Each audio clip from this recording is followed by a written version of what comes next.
Everyone welcome to संगी साथी पाठशाला। आज के Netaji Subhash open university PG বা এমএ কোর্সের ফার্স্ট ইয়ারের ফাইনাল এক্সাম সাজেশন 2024-25 নিয়ে হাজির হয়েছে। এখানে আমরা Bengali suggestion first paper Bangla সাহিত্যের ইতিহাস নিয়ে আলোচনা করব। এখান থেকে তোমাদের যে গুরুত্বপূর্ণ 18, 12 ও 7 নম্বরের প্রশ্নগুলো আছে সেগুলো আমরা এখানে সাজেশন হিসেবে তুলে দেবো।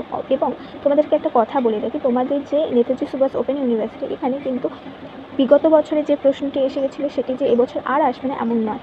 23-এ যা ধরো 18-তে এসেছে তা কিন্তু 12 বা 7-এতে আসতে পারে, আবার যা 7 বা 12-তে এসেছে তা 18 হিসেবে আসতে পারে, এরকম হয়ে থাকে। সেই জন্যে তোমাদের মনে হবে যে আপাত দৃষ্টিতে তোমাদের প্রশ্নটা অনেক বেশি।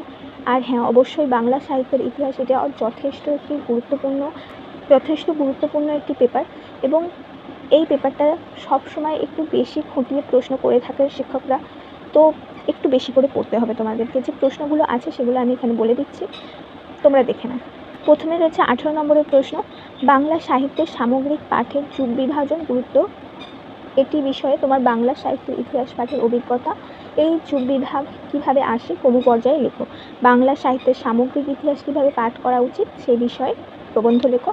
বাংলা সাহিত্যের মধ্যযুগের ইতিহাসে এটি অন্যতম প্রকরণ। অনুবাদ সাহিত্য কোন প্রেক্ষাপটে কীভাবে এক বিশেষ সময়ে রামায়ণ, মহাভারত, ভাগবত অনুবাদ অনিবার্য হয়েছিল যুক্তিসহ আলোচনা করো।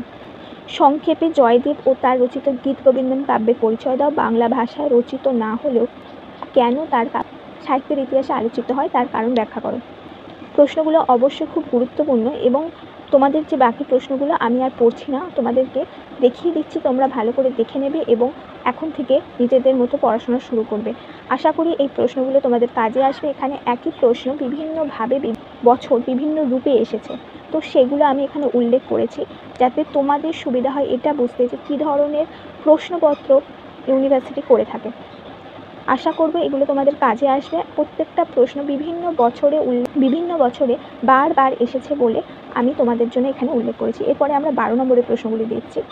আচ্ছা, অবশ্যই তোমরা ভালো করে প্রশ্নগুলি দেখবে এবং অবশ্যই তোমরা এখন থেকে পড়াশোনা শুরু করে দেবে, কারণ যে কোনো সময় তোমাদের ইউনিভার্সিটি ঘোষণা করে দিতে পারে তোমাদের পরীক্ষার বিষয়ে। যদিও সবেমাত্র ওনারা অ্যাসাইনমেন্টের ব্যাপারে বলেছেন, এরপরে তোমাদের পরীক্ষা আসতে চলেছে, কিন্তু তোমাদের যেহেতু বাংলা অনেক বিষয় রয়েছে যেগুলো তোমাদের পড়তে হয়। এরপরে আমরা 7 নম্বরের প্রশ্নগুলি দেখাচ্ছি। 7 নম্বরের প্রশ্নগুলি তোমরা ভালো করে দেখে নাও। এগুলোও কিন্তু তোমাদের 18 এবং 12 নম্বরের যে প্রশ্নগুলি আছে সেখান থেকে অনেক প্রশ্ন একইভাবে এসছে দেখতে পাবে, এবং বেশ কিছু টিকা আমরা দেখেছি। বিশেষ করে টিকাগুলি অবশ্যই ভালো করে দেখে নেবে, এবং বিভিন্ন গদ্য সাহিত্যের ইতিহাস, বিভিন্ন গল্পকারের জীবনী, তাদের গল্পকারের যে কৃতিত্ব, ছোট গল্পকার, তারপরে প্রবন্ধকার প্রভৃতি বিষয়গুলিকে কিন্তু একটু গুরুত্ব সহকারে দেখবে। সাময়িক পত্রিকার সম্পর্কে যে পত্রিকাগুলি তোমাদের আলোচনা করা হয়েছে, এছাড়াও তোমাদের যদি ক্লাস হয় এবং সেই ক্লাসে যে শিক্ষক শিক্ষিকা যে সমস্ত পত্রিকার কথা উল্লেখ করে দেবেন অবশ্যই গুরুত্ব সহকারে পড়বে।